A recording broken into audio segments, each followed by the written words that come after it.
Muy buenas tardes con todos, yo soy Alejandro Llanos y estudiante de primer semestre de Anatomía 1 y el día de hoy voy a explicar la articulación temporomandibular o ATM, su ubicación, sus componentes óseos, los medios de unión, ligamentos, membrana sinovial, relaciones y movimientos, tal como se describen en anatomía. Bueno, la ubicación exacta del ATM. La ATM está en la base del cráneo a cada lado de la línea medial y se ubica en la zona posterior y superior de la rama mandibular. Por eso siempre hablamos de ATM de derecha e izquierda. Su importancia clínica. Como territorio clínico, la ATM se evalúa tanto como por dolor, ruidos, chasquidos, dificultad para abrir, dificultad para cerrar, el límite de apertura bucal y la desviación durante abrir la boca, tanto la apertura y el cierre de la mandíbula.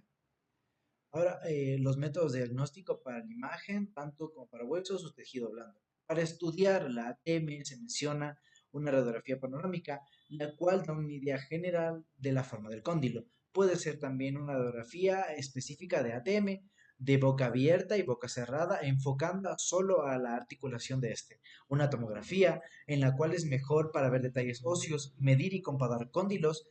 Y para las partes blandas es una resonancia magnética. En cuanto a su parte ósea, la parte importante. Las superficies articulares óseas del ATM son la cavidad glenoidea, la fosa mandibular del temporal y soporte craneal, el tubérculo, la eminencia articular temporal en la parte anterior, el cóndilo de la mandíbula y la parte mandibular. En cuanto al cóndilo de la mandíbula, el cóndilo de la mandíbula es la parte que se articula de la mandíbula. Aunque la rama es más antero-posterior, el cóndilo se orienta con una dirección transversal y su eje se dirige hacia arriba, hacia atrás y hacia adentro. Normalmente suele tener unas medidas específicas que son 22 milímetros de longitud y de 6 a 7 milímetros de altura. En cuanto al cóndilo, se identifica en dos superficies. Una superficie anterior que mide hacia adelante y una superficie anterior posterior, perdón, a que mira hacia atrás. En cuanto al cuello del cóndilo, las personas tienen la forma más estrecha de transición y en el cuello, su cara anterior e interna está la fosa pterigoidea. Para orientar este, se tiene una orientación antero-interna, la cual significa que está hacia adelante y hacia la cara medial de la rama, justo en el cuello del cóndilo. En cuanto a los ejes del cóndilo, para evaluar su simetría, se explica que si proyectamos los ejes de los cóndilos, sirve para detectar si uno está más adelante o más atrás, porque ahí aparecen ciertas desviaciones. En cuanto a la parte temporal del cóndilo, con la cual está la eminencia articular de la cavidad glenoidea, del temporal, la superficie articular anterior tiene una forma ligeramente convexa de delante hacia atrás y ligeramente cóncava de afuera hacia adentro.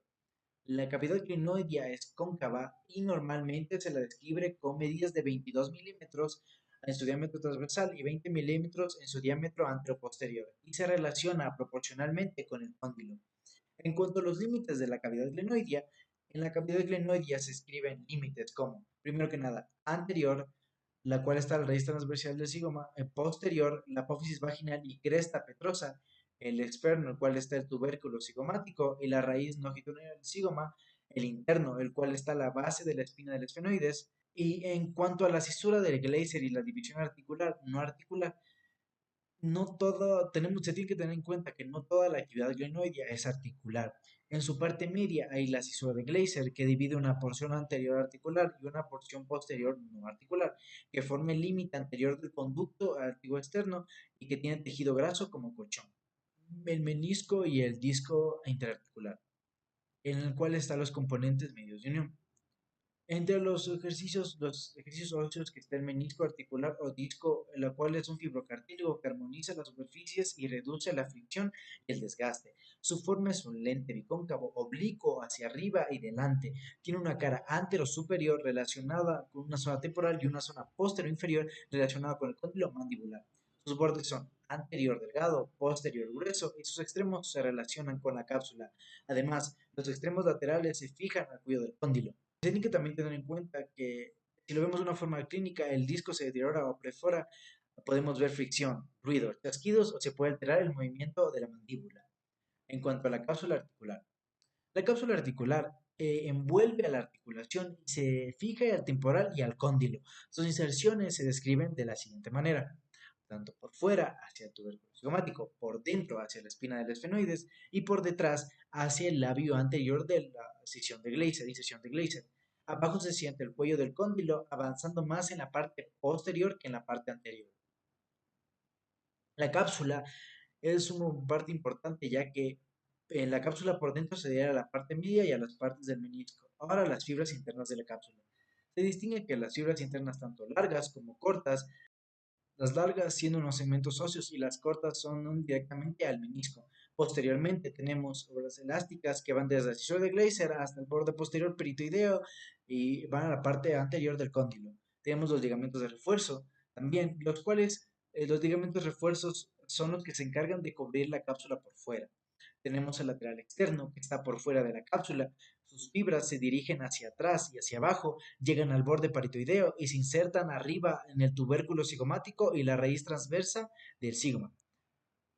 Se menciona que miden aproximadamente 1 centímetro y que las secciones anteriores suelen ser más largas. En el anterointerno está por dentro, también se conoce como un lateral corto de Morris. Va desde la base de la espina del esfenoides hasta el cuello del cóndilo. Ahora, en cuanto a los ligamentos accesorios, tenemos el esfenomaxilar, que se inserta arriba de la espina del esfenoides y desciende hacia el esfenomaxilar, protegiendo la eyección de la espina de Spix, y se divide en dos trayectos, eh, tanto uno hacia el borde parotideo y otro hacia encima del canal melifioideo.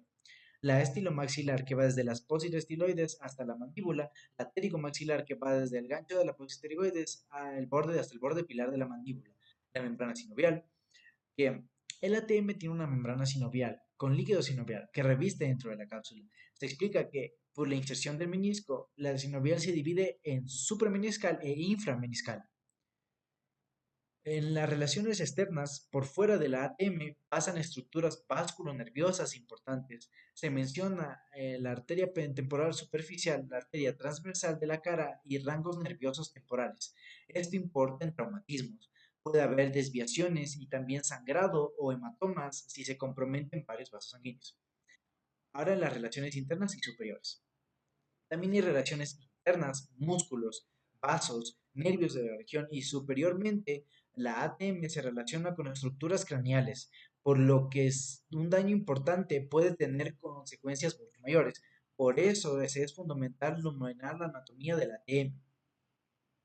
En cuanto a su movimiento, los movimientos de la ATM incluyen apertura y cierre, ascenso y descenso de la mandíbula, claro está, la protrusión y retrusión de la mandíbula en su movimiento hacia adelante como hacia atrás, la lateralidad del movimiento hacia derecha e izquierda, y sus movimientos dependen de la que las superficies óseas estén armonizadas por el disco y estabilidad por las cápsulas de ligamentos. Ahora sí, para concluir, entonces, primero que nada tenemos que resumir que la ATM está formada por cóndilo mandibular y estructuras del temporal como la cavidad glenoidea, el tubérculo, la eminencia articular. Este se complementa con el disco, la cápsula, los ligamentos y la sinovial. Su correcta anatomía explica tanto como sus movimientos como los signos clínicos como dolor, ruidos o desviaciones. Muchas gracias. Este ha sido mi video.